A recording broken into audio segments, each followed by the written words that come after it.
হরে কৃষ্ণা। শ্রীমদ্ ভগবদ গীতা চতুর্থ অধ্যায় জ্ঞানযোগ, শ্লোক নম্বর 28। শ্রী ভগবান উবাচ দ্রব্য যজ্ঞস্তপো যজ্ঞা যোগো যজ্ঞস্তথা পরে সাধ্যায় জ্ঞান যজ্ঞশ্চ যতয় সংসিত ব্রতাঃ।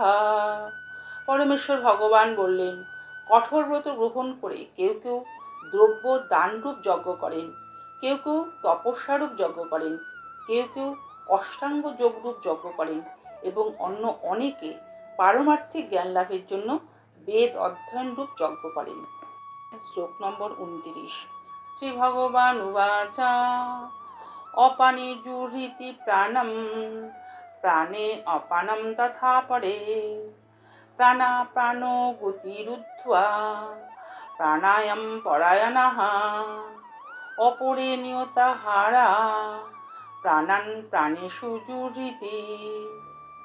পরমেশ্বর ভগবান বললেন, আর যারা প্রাণায়াম চর্চায় আগ্রহী তারা অপান বায়ুকে প্রাণবায়ুতে এবং প্রাণবায়ুকে অপান বায়ুতে আহুতি দিয়ে অবশেষে প্রাণ ও অপান বায়ুর গতিরোধ করে সমাধিস্থ হন।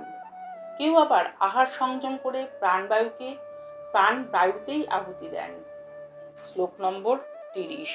শ্রী ভগবান উবাচ সর্বপ্তেতে যজ্ঞবিদো যজ্ঞস্যপিত কল্মষাঃ যজ্ঞাশিষ্টামৃত ভুজো জানতি ব্রহ্ম সনাতনম। পরমেশ্বর ভগবান বললেন, এরা সকলেই যজ্ঞতত্ত্ববিদ এবং যজ্ঞের প্রভাব পাপ থেকে মুক্ত হয়ে তারা যজ্ঞাবশিষ্ট অমৃত আস্বাদন করেন এবং তারপর সনাতন প্রকৃতিতে ফিরে যান।